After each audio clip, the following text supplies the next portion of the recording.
Journalist అడ్డాకు స్వాగతం. నమస్కారం. మొన్న శ్రీరామ నవమి సందర్భంగా ఉపసభాపతి రఘురామకృష్ణరాజు గారు ఆకివీడిలో ఉన్న పురాతన రామాలయానికి వెళ్ళి పూజా కార్యక్రమంలో పాల్గొందామన్న ఉద్దేశంతో ఆయన అక్కడికి వెళితే అక్కడ ఉన్న అతి కొద్ది మందితో బయట నుంచి వచ్చిన వ్యక్తులు ప్రేరేపిత ముఠ రఘురామకృష్ణరాజు గారిని, కార్యకర్తల నాయకుల్ని అడ్డుకుని వారి మీద కర్రలకు మేకులు దింపి మరి విచక్షణారహితంగా దాడి చేస్తే, గాయపడితే పోలీసులు ఇన్వెస్టిగేషన్ చేసి దాడి చేసిన వారి మీద కేసులు పెట్టారు. టార్గెట్ రఘురామకృష్ణరాజు అన్న చందాన నాడు జగన్మోహన్ రెడ్డి 5 ఏళ్ల పాలనలో ఆయన ఎలా టార్గెట్ చేశారో చూసాం. ఆనాడు టార్గెట్ చేసిన వాళ్ళలో ఉన్న అధికారులు ఒక మతానికి చెందిన వారు అని చెప్పి స్పష్టంగా అర్థమైంది. ఆ వర్గమే ఆయన మీద ఆ 4.5 ఏళ్ళు దాడి చేసింది. ప్రభుత్వం మారిన తర్వాత కూడా పండుగ రోజున ఆయన దేవాలయానికి వెళితే మళ్ళీ అదే వర్గం ఆయన టార్గెట్ చేసి దాడి చేపించిందన్న విషయం కూడా స్పష్టంగా అర్థమవుతూ ఉంది. మత ముసుగులో కొద్దిమంది ఎందుకు రఘురామకృష్ణరాజుని టార్గెట్ చేశారు? దాంట్లో మాజీ ఎంపీ ఉన్నాడు, మాజీ ఐఏఎస్ అధికారి ఉన్నాడు, మాజీ ఐపీఎస్ అధికారి కూడా ఉన్నాడు.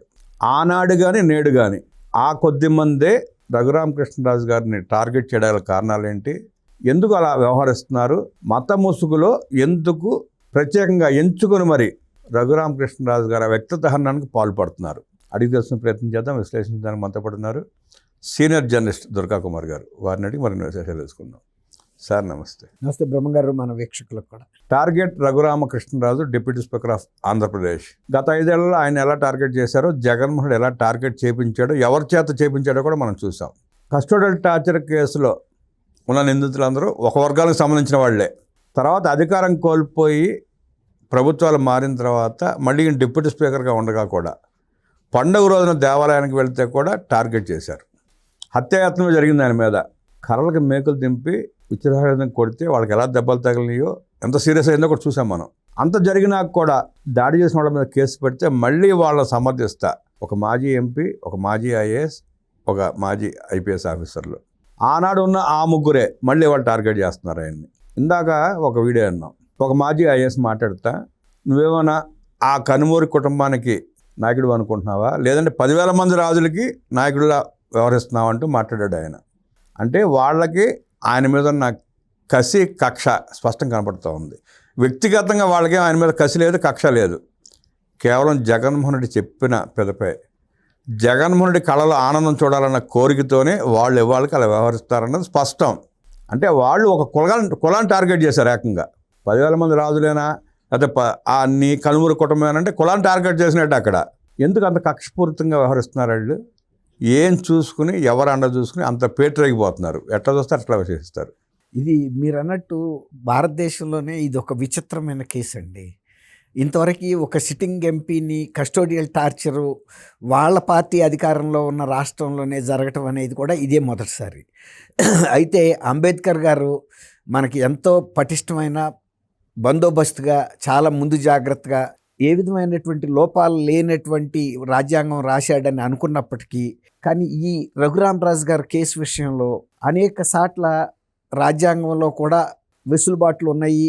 అంటే తప్పించుకోవటానికి ఒక ప్రజాప్రతినిధికి ఉండాల్సినంత భద్రత లేదు అనేది స్పష్టమైంది. ఎందుకంటే ఆయన మీద జరిగినటువంటి 3rd డిగ్రీ టార్చర్ని ఒక లోక్సభ సభ్యుడిగా ఆయన ఏ స్థాయిలో ఏ రాజ్యాంగ వ్యవస్థల దృష్టికి తీసుకెళ్లాలో అంత స్థాయిలో తీసుకెళ్ళాడు. ఇంకోటి ఏంటంటే ఆయన ఒక పారిశ్రామికవేత్తగాను, ఒక ధనవంతమైన వ్యక్తిగా, ఆర్థికంగా కూడా పరిపుష్టంగా ఉండటం మూలాన మాత్రమే సాధ్యమైంది అన్ని వ్యవస్థల దగ్గరికి వెళ్ళటం. అన్నిసార్లు సుప్రీంకోర్టుకు ఒక లోక్సభ సభ్యులు మామూలు వ్యక్తి అయితే కూడా వెళ్ళలేడు. అయినా కూడా ఆయనకి ఆశించినంత న్యాయం జరగలేదు. ఆ 4 సంవత్సరాల పాటు ఆయన్ని మీరు అన్నట్టు మిషన్ త్రిబుల్-R అన్నట్టుగా వేధించారు. అయితే ఆయన కూడా మామూలు రాజకీయవేత్త అని కూడా మనం చెప్పలేము. ఆయన కూడా చాలా ఈ కాలపు రాజకీయవేత్త. ఎందుకంటే ఆయన 2019లో కూడా ఒక లెక్క ప్రకారమే వైఎస్ఆర్సీపీలో చేరాడు. ఎందుకంటే అప్పటికి ఆయన ప్రజానాడి గుర్తించాడు. జగన్మోహన్ రెడ్డి ఇస్తున్న హామీలకి ప్రజలు తప్పకుండా పడతారు కాబట్టి ఇదే అధికార పార్టీగా వస్తుందని చెప్పి, అందువల్ల ఆయన ఆ పార్టీలో చూజ్ చేసుకుని మరీ చేరాడు. కానీ చూజ్ చేసుకుని చేరినా కూడా జగన్మోహన్ రెడ్డి గారితో ఇమట్టం ఆయన కష్టమైంది వ్యక్తిత్వంగా. ఎందుకంటే ఆయన వైఎస్ రాజశేఖర రెడ్డి గారికి అనుయాయుడిగా ఉన్నాడు. వైఎస్ రాజశేఖర రెడ్డి గారి వ్యక్తిత్వమే ఇతనిలో ఉంటుందని ఆశించి చేరాడే తప్ప జగన్మోహన్ రెడ్డి గారు పూర్తి భిన్నంగా ఉంటాడని ఆయన ఆశించలా. ఆయన హోదాకి కానీ ఆయన వయసుకు కానీ ఆయనకి వైఎస్ రాజశేఖర రెడ్డితో ఉన్న అనుబంధాన్ని కానీ పరిగణలోకి తీసుకోకుండా ఒక అతి సామాన్యమైన లోక్సభ సభ్యుడిగా ట్రీట్ చేయటం ఆయన మింగలేకపోయాడు, జీర్ణించుకోలేకపోయాడు. దాంతో వీళ్ళిద్దరికీ భిన్న వైఖరులు వచ్చి ఆయన దాదాపు మొదటి 1 year 1 సంవత్సరంలోనే విభేదించాడు. ఆనాడు కూడా ప్రభుత్వంలో జరుగుతున్న తప్పిదాలను ఎత్తి చూపాడు ఆయన. టీటీడీలో జరుగుతున్న ఘోరాలను ఎత్తి చూపాడు. అదే కక్ష పెట్టుకున్నాడు జగన్మోహన్ రెడ్డి. అది ఏదైనా కానీ కక్ష అంటే ఇప్పుడు తనతో విభేదించాడు కాబట్టి ఇక ఇతన్ని సహజంగా ఏంటంటే రాజకీయ నాయకులు ఎవరు కూడా వ్యక్తిగతమైన ద్వేషం పెంచుకుని వాళ్ళ పార్టీ నాయకుల మీద లేకపోతే లోక్సభ సభ్యుల మీద ఎమ్మెల్యేల మీద ఈ విధమైన దాడులు చేయించరు. మరీ ముఖ్యంగా రాజకీయంగా దాడి చేయించినా పర్వాలేదు, వ్యక్తిగతంగా బయట వాళ్ళతో చేయించినా పర్వాలా. ఆ ముఖ్యమంత్రిగా ఉన్న జగన్మోహన్ రెడ్డి గారు తనకు దగ్గరుండ ఒక పోలీసు వ్యవస్థను ఉపయోగించి చేయటం అనేది రఘురామ్ రాజు గారికి కూడా చాలా అవమానకరమైన పరిస్థితి అయింది. ఒక లోక్సభ సభ్యుడిగా ఉండి ఒక రాజ్యాంగ వ్యవస్థ చేతిలో భంగపాటుకి గురవటమే కాకుండా అవమానకరమైనటువంటి రీతిలో దాడికి గురయ్యాను నేను అనేది ఆయన కూడా వ్యక్తిగతంగా కుమిలిపోయిన తర్వాత దీన్ని రాజ్యాంగ వ్యవస్థల స్థాయికి, తర్వాత ఢిల్లీలో అన్ని వ్యవస్థల స్థాయి దృష్టికి తీసుకెళ్తే న్యాయం జరుగుతుందని ఆశించాడు. కానీ ఆయన ఆశించిన స్థాయిలో జరగల. దాంతో ఆయన కూడా ఏమనుకున్నాడంటే లోక్సభ సభ్యుడిగా ఉండటం మూలాన పెద్దగా లేదు, అసలు విషయం అంతా రాష్ట్ర చేతుల్లో ఉంది. అందువల్లే జగన్మోహన్ రెడ్డి ఇక్కడ ముఖ్యమంత్రిగా ఉండి దాడి చేయించినందుకు ఈ రాష్ట్రంలో జోక్యం చేసుకోలేకపోయిన కేంద్ర వ్యవస్థలు, అందువల్ల ఈసారి నేనే రాష్ట్ర ప్రభుత్వంలో ఒక భాగంగా ఎమ్మెల్యేగా ఉంటే బాగుంటుంది అనుకుని ఎమ్మెల్యేగా మళ్ళీ అధికార పక్షం ఈసారి టీడీపీ వస్తుందని కూడా ఆయన క్యాలిక్యులేషన్ వేసుకున్నాడండి. ఆయన అంచనా లేకుండా జారలా. కాబట్టి అధికార పార్టీలో నేను ఎమ్మెల్యేగా ఉంటే కనుక నేను గతంలో నాకు జరిగిన అవమానానికి కొంతలో కొంతైనా నేను కూడా సమాధానం చెప్పగలుగుతాననే ఉద్దేశం మీద జాయిన్ అయ్యాడు. ఆయన అంచనాలు ఈసారి కూడా కరెక్ట్ అయింది. తెలుగుదేశం అధికారంలోకి వచ్చింది. ఆయనకున్న ప్రాధాన్యత దృష్ట్యా సీనియారిటీ, గతంలో కూడా ఈ పార్టీతో ఉన్న సీనియారిటీ దృష్ట్యా ఉపసభాపతి అయ్యాడు. అది ఒక రాజ్యాంగ పదవి. కానీ అసలు గతంలో రాజ్యాంగ పదవుల్లో ఉన్న ఏ వ్యక్తులు కూడా ఇలాంటి వివాదాల్లోకి చిక్కుకోలేదు. ఇది గత వివాదమే. ఇది గత జన్మ అనుబంధాలు అంటారు చూసారా. గతంలో లోక్సభ సభ్యుడిగా జగన్మోహన్ రెడ్డితో విభేదించినప్పుడు జగన్మోహన్ రెడ్డి గారు ఆ విభేదాలని అధికారుల ద్వారా చేయటంతో వాళ్ళు వ్యక్తిగతంగా అధికారుల స్థాయికి బదిలీ అయింది.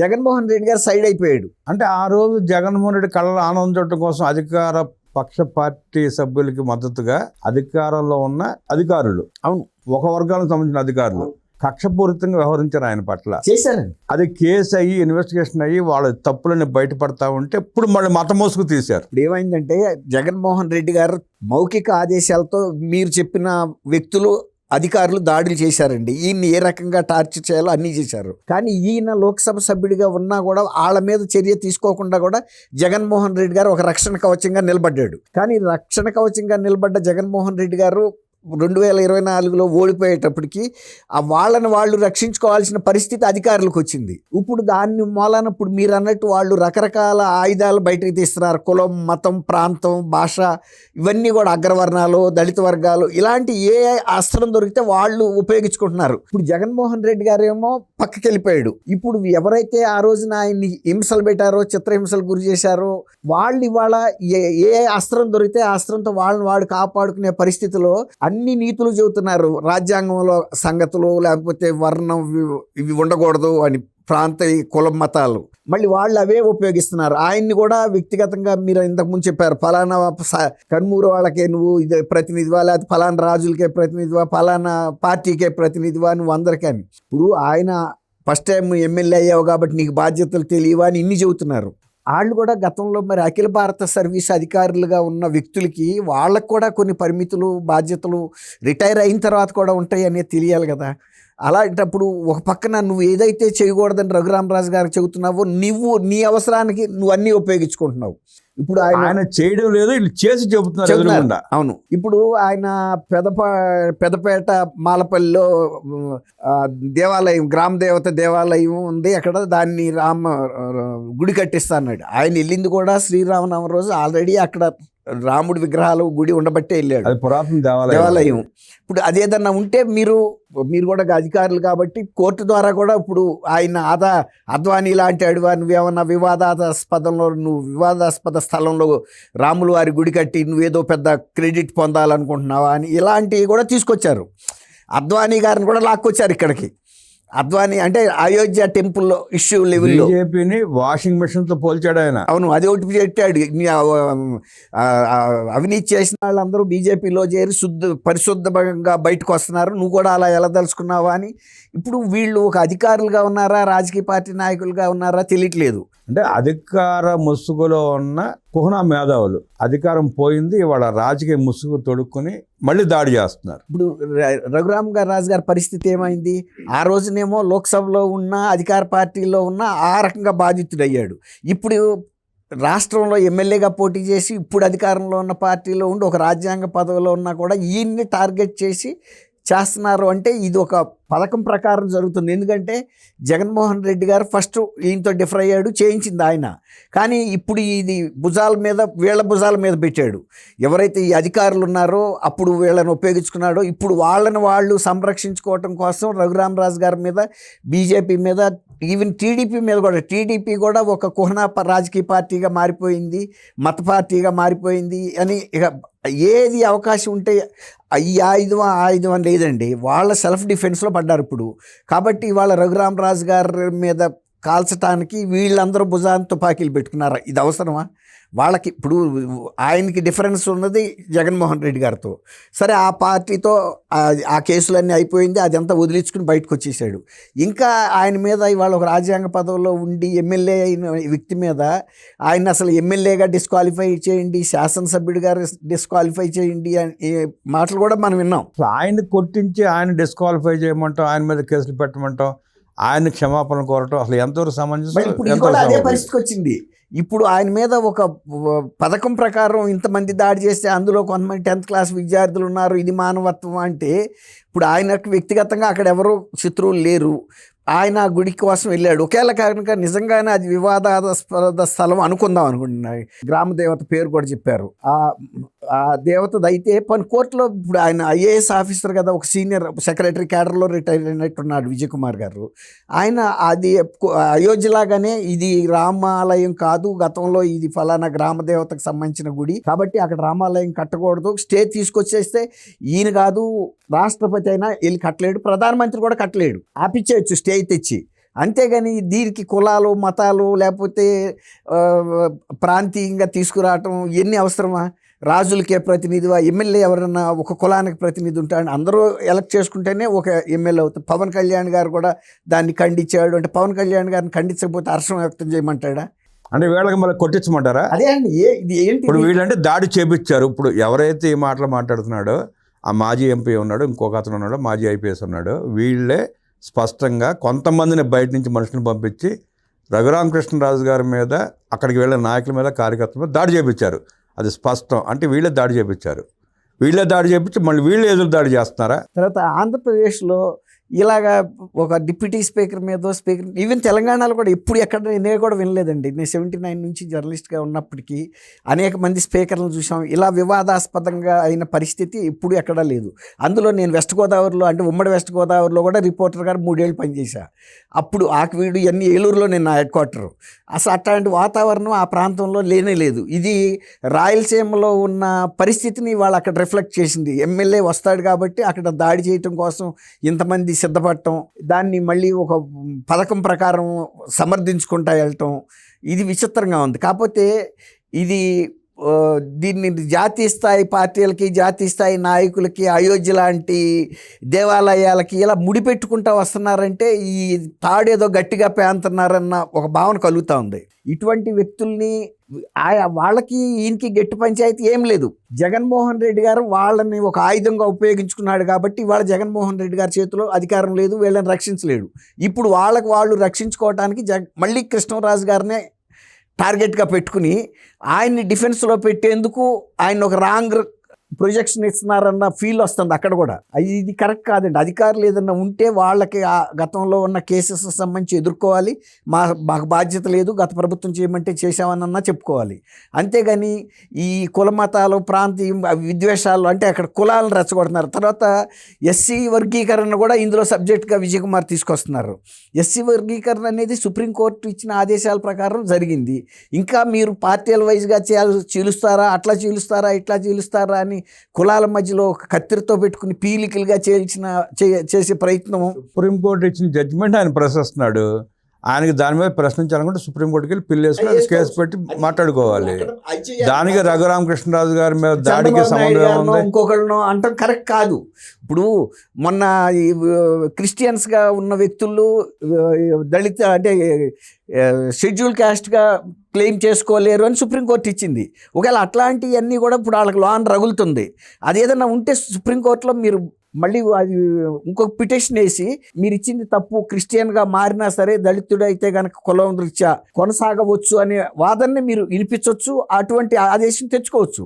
అంతేగాని సుప్రీంకోర్టు ఇచ్చినటువంటి జడ్జిమెంట్స్, తీర్పుల్ని రాజకీయ నాయకులకి, పార్టీలకి వర్తించడం, లేకపోతే కులాలకు వర్తింపజేసి కులాల మధ్యలో ఇక్కడ చిచ్చు పెట్టడం కరెక్ట్ కాదు. లీగల్గానే న్యాయపరంగానే పోరాడాలి అలాంటి అంశాల మీద.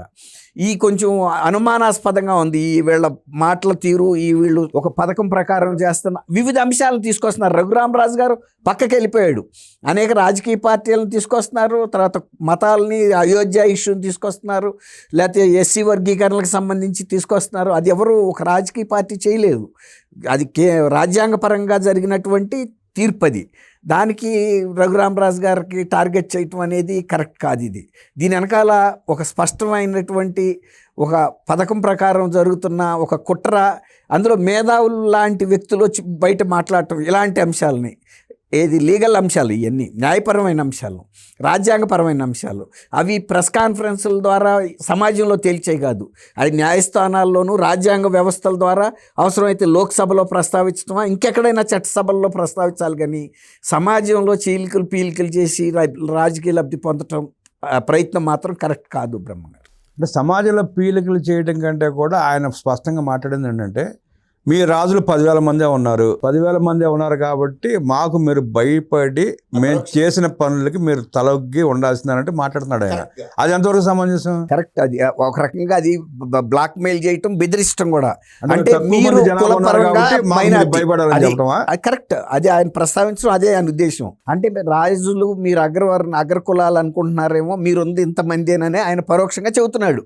కాబట్టి మీరు ఎవరైతే ఎక్కువ మంది ఉంటారో వాళ్ళ మాట వినాలనేదే ఆయన మాట, అంతే కదా. లేకపోతే కులపరమైన ప్రస్తావన ఎందుకంటే అక్కడ ఒక పక్కన ఆయనే చెబుతున్నాడు అందరికీ ఎమ్మెల్యే అని, ఆయనకి తెలుసు అందరూ ఎమ్మెల్యే అని.